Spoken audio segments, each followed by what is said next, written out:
Hi friends, welcome back to my channel. In this video, we're going to talk about how to learn if you are in menopause. My name is Rama Swami. I'm a pelvic health physiotherapist.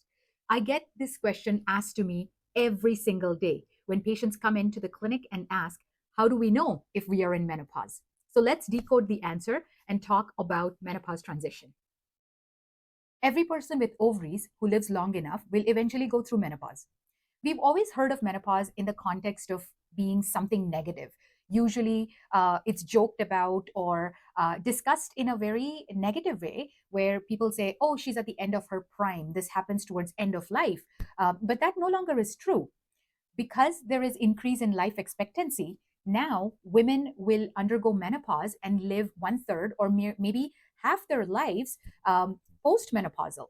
So, having menopause is not a disease, it is merely a transition. I love Dr. Jen Gunter's description of menopause. In her book, The Menopause Manifesto, she describes menopause as being puberty in reverse, which I think is a fabulous way to look at the hormonal shifts. During puberty, our hormones rise and we start having periods. Menopause is just the reverse. There are hormonal shifts that happen in a woman's body, which make the periods eventually stop. So that's why it's called menopause. I recently stumbled upon this term called the millenniopause, which got me thinking it is actually true. Millennials are the largest generation group of people worldwide who are undergoing these hormonal shifts, and they are nearing menopause and perimenopause. As a generation growing up, we weren't equipped with the same kind of information being readily available to us as Gen Z has it.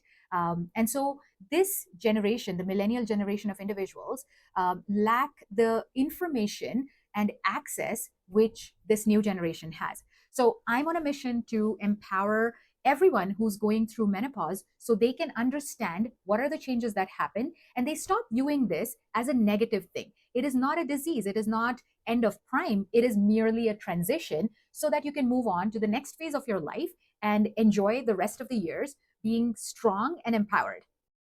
So, what really is menopause? And how do you know if you are going through the menopause transition? To understand this, let's understand the science behind it. At birth, we're born with a fixed number of eggs. Around the eggs, there are follicles. And these follicles are what secrete the hormones. The hormones. When the follicle matures, it releases the egg. If the egg is left unfertilized, it results in a period. As we age, the number of follicles in our body gradually starts reducing. So there are fewer and fewer eggs released. This leads to a shift in the amount of hormones because follicles are the main source of estrogen in our body.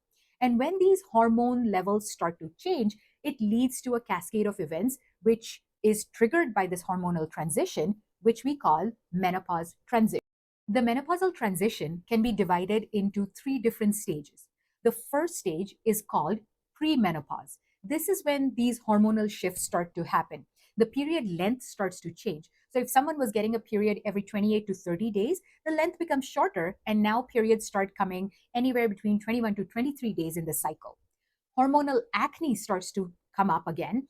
PMS symptoms like cramping, bloating, mood changes, irritability, they become more pronounced.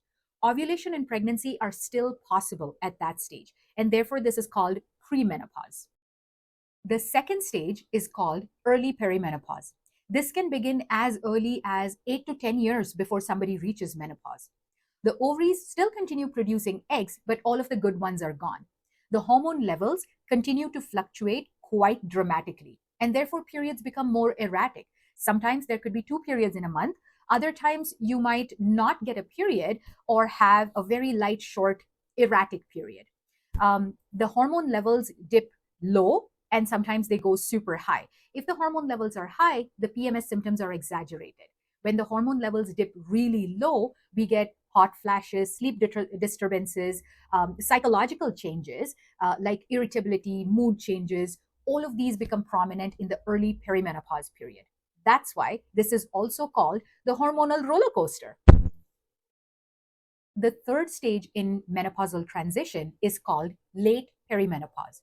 At this stage, the eggs and follicles are really scarce. The hormonal secretion levels are quite low, so it's not quite the roller coaster. Those fluctuations have eased out. there is a steady low level of estrogen produced in the body, and we start seeing signs of that low estrogen, symptoms of hot flashes, sleep disturbances, sometimes urinary symptoms like bladder urgency, frequently needing to go to the bathroom, become quite prominent at this stage. People start missing their periods. There's a longer gap in between periods. There could be 2 month gap, 3 month, 4 months, and that gap slowly starts to widen as the periods become lighter and shorter.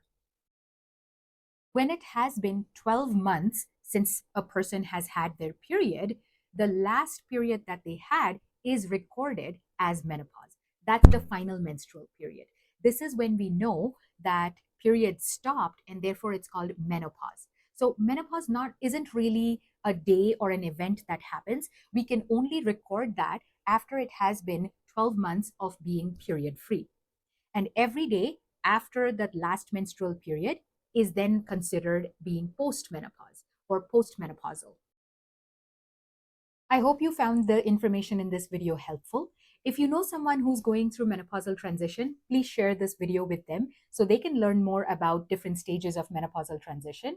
And if you like more health insights, click on this link here, which will take you to another video and give you another health tidbit.